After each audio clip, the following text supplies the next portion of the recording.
हमारे सामने लाइव भी नजर आ रही है। पूरा डाटा तो नहीं आया कहां कहां पे लाइव है। चलो आएगा तो बोलेंगे, उनकी हाजिरी भी लगाएंगे। पर कुछ एक पूरे इंडिया में है। दिल्ली में भंडारा मनाया जा रहा है, यूपी में भंडारा मना रही है साध संगत।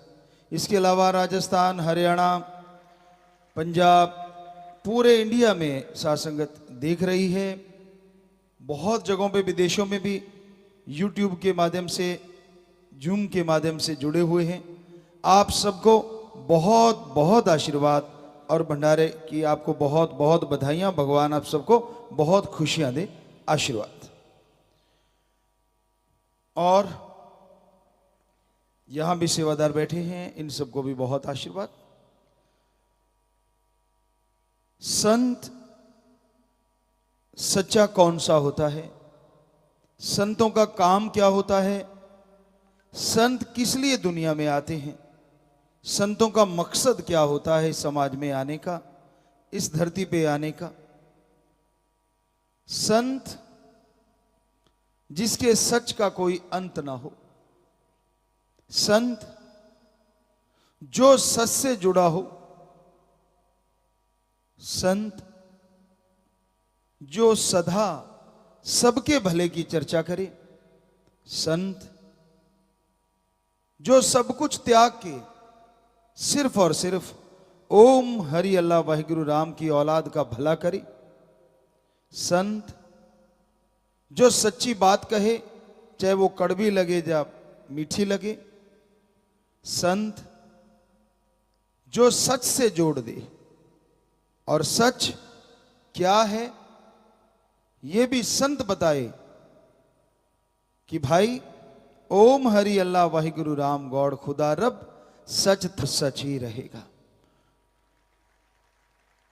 उसको छोड़ के चंद्रमा, सूरज, नक्षत्र, ग्रह, पृथ्वी, जितना भी कुछ नजर आता है, जो कुछ भी आप देखते हैं, सब ने बदल जाना है। और जो बदल जाता है उसे सच नहीं कहा जा सकता। सच तो वही है जिसे एक बार सच कह दो तो हमेशा सच ही रहता है। तो संतों का काम सच से जोड़ना होता है।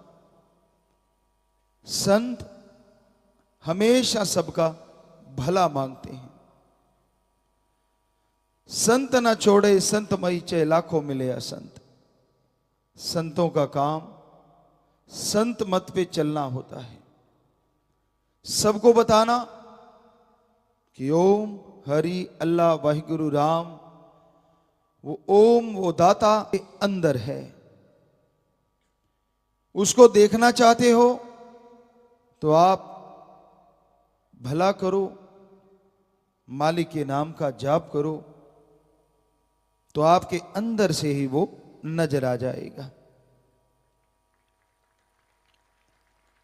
लोग परम पिता परमात्मा को, उस ओम हरि अल्लाह गौड़ खुदा राम को पाने के लिए, उसे ढूंढने के लिए जंगलों, पहाड़ों, उजाड़ों में जाते हैं। शायद अज्ञानवश या शायद कोई रिद्धि सिद्धि के लिए, शायद वैराग्य में, त्याग में। भगवान के लिए जाते हो तो कितनी हैरानीजनक बात है। आप उसे बाहर ढूंढ रहे हो और वो आपके अंदर बैठा राम आवाज दे रहा है, अरे मैं तो कण कण में रहता हूं, तो तेरा शरीर भी उसी कण में आ गया, मैं तेरे अंदर हूं, अंदर से ढूंढ, तुझे जरूर मिल जाऊंगा। पर अंदर उस परमपिता परमात्मा को पाने के लिए अपने विचारों का शुद्धिकरण करना होगा, अपने ख्यालों का शुद्धिकरण करना होगा। पाखंडवाद, ढोंग, ढकोसले कभी भी इंसान को परमात्मा से नहीं मिलाते। बहुत सारे पाखंड हैं, बहुत सारे ढोंग हैं, जिसमें समाज उलझ के रह गया है। दिनों का चक्कर पड़ गया। कोई कहता फलां दिन अच्छा है, कोई कहता नहीं फलां दिन अच्छा है। अरे भगवान ने, परमात्मा ने दिन रात बनाए हैं ताकि इंसान कहीं लोभ लालच में आराम ही ना करे और इसका दिमाग रूपी पुर्जा हिल जाए। इसलिए दिन रात बना दिए, समय बना दिया।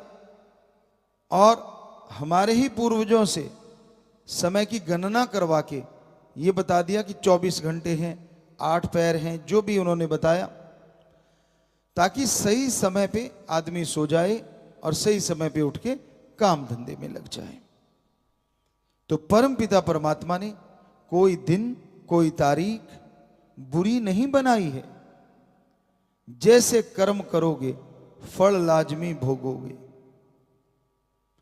संत दया कृपा की बात करते हैं, क्योंकि भगवान कृपा निधान है, दया का सागर है, रहमत का मालिक है। इसलिए जो संत पीर फकीर होते हैं वो परमपिता परमात्मा से जुड़े होते हैं। वो भी यही बात कहते हैं। कोई भी उनसे कहेगा जी मैं गलत कर्म कर बैठा, उनका काम होता है मुआफ कहना। क्योंकि जब तक वो वचन करते कि ये एक हद है कि आज के बाद मत करना, आप फिर भी वही चीज दोहराते हैं, तो संत तो माफ कर देंगे, लेकिन वो राम हो सकता है कर्मों का आपसे लेखा जोखा लेगा। क्योंकि संत कभी किसी को बुरा कहते ही नहीं। ये तो इंसान की मन गढ़ंत बातें होती हैं। जितने भी संत पीर फकीर गुरु सहवान महापुरुष आए हैं, उन्होंने सच लिखा था, आज भी सच है और आने वाले समय में वो सच रहेगा।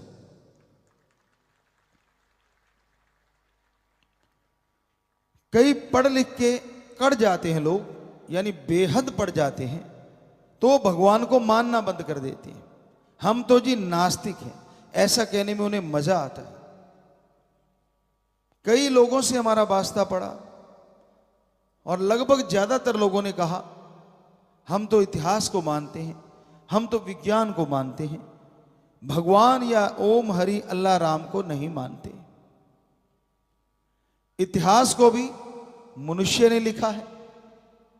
इतिहास के साथ साथ विज्ञान के प्रयोग मनुष्य कर रहा है, और धर्म को भी लिखने वाला पहले मनुष्य फिर संत बना, ऋषि मुनि पीर पैगंबर गुरु महापुरुष बने।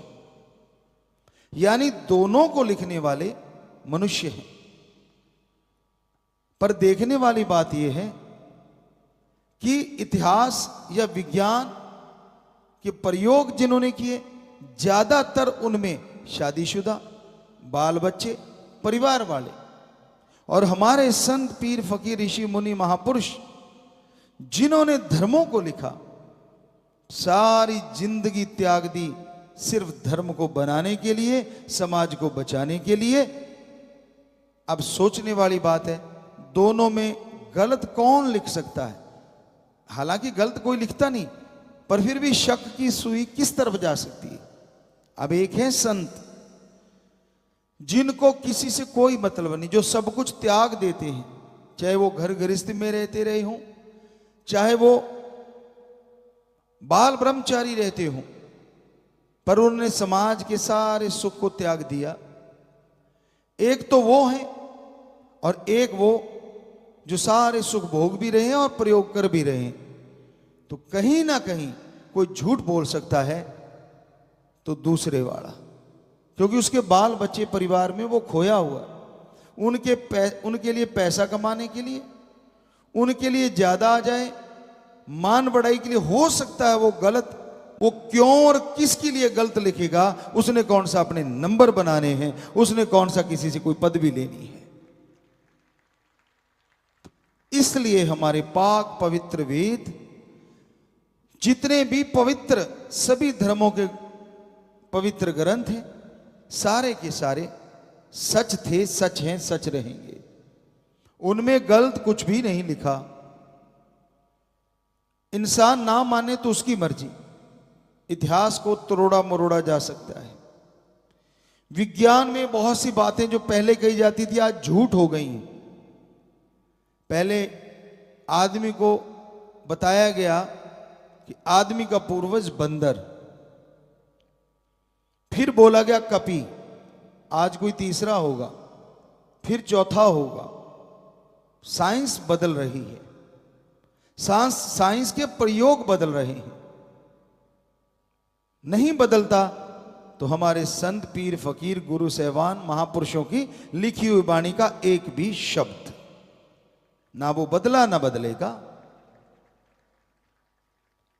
क्या नहीं बदला विज्ञान में? सारी चीजें तो बदल रही हैं। पहले कहते थे जी बात नहीं हो, फिर कहने लगे ऐसे कैसे, संजय जी ने धृतराष्ट्र को बता दिया, कृष्ण जी ने ऐसा क्या दे दिया, कैसे उसने कुरुक्षेत्र का सीन मेरठ या दिल्ली साइड में बता दिया वहां बैठे बैठे। जब से मोबाइल आए तब से चुप हैं, कुछ बोलते नहीं। साइंस बदल गई, धर्म नहीं बदला। वो तो पहले भी कह रहा था ऐसा ही है। आज तो मानोगे कि हां, आज पूरी दुनिया सामने जुड़ी बैठी है, हमारे सामने बैठे बच्चे। तो क्या ये सच नहीं? मोबाइल से आप वीडियो कॉल कर लेते हैं, वहां के बैठे यहां और यहां वाले वहां दिखते हैं कि नहीं दिखते? सबको दिखते हैं। तो फिर संजय जी ने दिखा दिया, अब तो कोई बड़ी बात नहीं लगती होगी। पहले तो आप मजाक उड़ाते रहे। तो बदल कौन रहा है?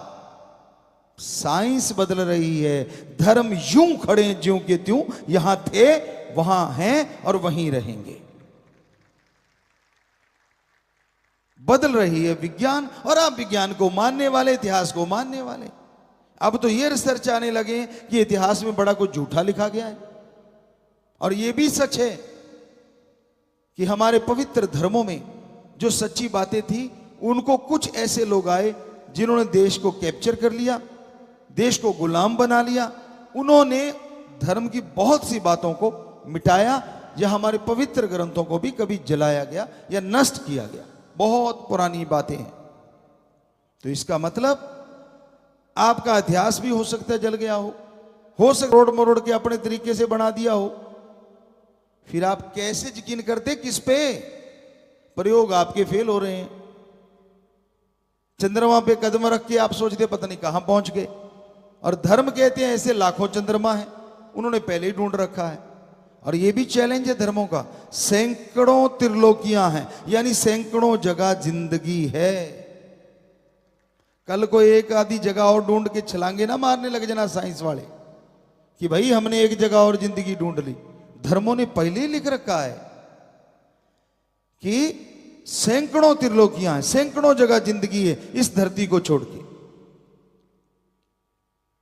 तो धर्म नहीं बदल रहा, वो वहीं खड़ा है, एक भी शब्द नहीं। कोई मान बढ़ाई के स्वरूप तो चाहे धर्मों में चेंज कर दे, पर जो धर्मों के पाक पवित्र पुरातन ग्रंथ हैं उनमें से एक भी शब्द ना बदला और ना कभी बदलेगा।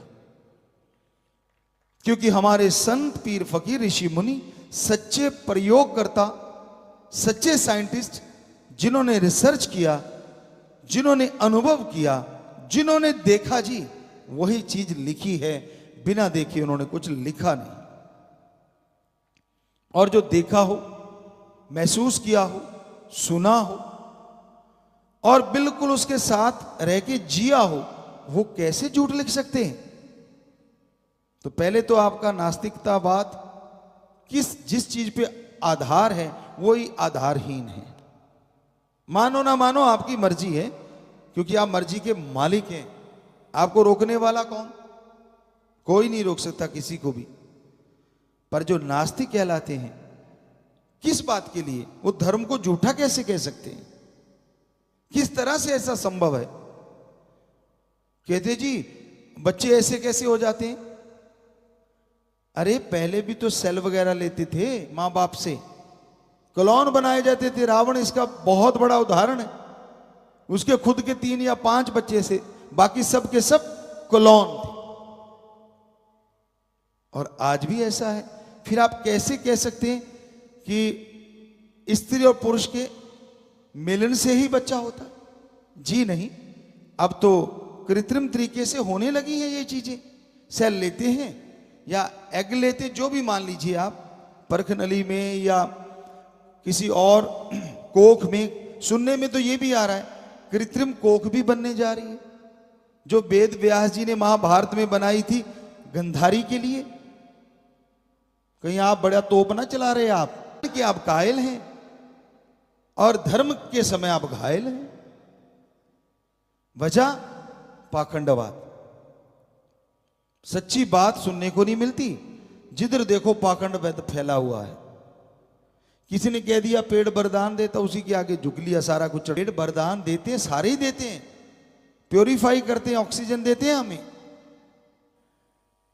लेकिन स्पेशली नहीं। छींक मार दी तो पाखंडवाद, पैर की जुत्ती आगे पीछे निकल गई तो पाखंडवाद, दिनों के बारे में पाखंडवाद, लोगों के अंदर भूत प्रेत कूद रहे हैं, ये भी पाखंडवाद। इसलिए बहुत से लोगों ने जब ये बाहरी रूप देखा पाखंडवाद का तो वो नास्तिक हो गए। पर धर्म की असली बात जो आपको बता रहे हैं, इसको सुन के इसका तोड़ बताओ हमें, फिर तो मानेंगे आप। भगवान को मानते नहीं, कहीं ना कहीं वो भी आ जाते हैं। किस बात पे? कुदरत करती है जी जो कर गया। यहां जब हम रुके हुए पास में बारनावत है, यहां पांडवों को जलाने के लिए कोशिश की गई थी। बहुत पहले हम आए थे यहां, तब कुछ नहीं था, पुरानी सुरंगें थी, झाड़ियां थी, जले हुए के निशान तक, कालिक तक पुरातन अंदर लगी हुई थी। पास में नदी भी है, तो सारी निशानियां जो महाभारत में लिखी है वो यहां ज्यों की त्यों है, जस की तस। रामायण में लिखा वो चीजें मिल रही हैं। फिर वो जमींदार वाले को मानू नहीं, मेरी मर्जी, मैं नहीं मानता। वाकई कौन रोक सकता है? तो इसी पे हम चर्चा जैसे कर रहे थे कि सेल लेके और कृत्रिम कोख भी बनाने की तैयारी में, जो कि वेद व्यास जी ने ऑलरेडी कर दिया था। जब गंधारी को बच्चे नहीं हो पा रहे थे तो इस तरह से बच्चे हुए थे उसके 100। तो ये भी सच है कि जो पांडव हुए थे वो भी से देवी देव के पास ये ताकत है, ये शक्ति है। कई कहते ऐसे कैसे संभव है? अब तो मान जाओ कम से कम, कृत्रिम चीजों से ये हो रहा है। तो उन्होंने भी अपने आशीर्वाद से, अपनी किरणों से, अपनी शक्ति से और उधर से सेल लेके हाथों हाथ बच्चा उनकी गोद में बिठा दिया। आज नहीं कल मानोगे आप, जरूर आएगा ये दिन भी। पर कई नहीं मानते, कहते ऐसे थोड़ी, उन्होंने कोई गलत कर्म फलां धिंकड़, पता नहीं इतनी अजीबोगरीब बातें बोलते हैं, बड़ा दर्द होता है सुन के। उनके पास शक्तियां होती हैं, उनके पास ताकत होती है। या तो फिर आप देवता से मिलके पूछो, आपकी साइंस के द्वारा। नहीं, हमने तो मिलके पूछ लिया, बात भी कर ली उनसे। वो कहती जी हाँ ऐसी शक्तियां होती हैं हमारे पास, आपके पास आ जाएंगे और फिर शक्तियां भी देख लेना। 25 साल नहीं, 25 महीने लगा लो। 25 साल में डिग्री ले ली, 25 महीने में जौन सा भी देवी देवता चाहिए आप तपस्या करो, यकीन मानो इस कल युग में जरूर मिल जाएगा।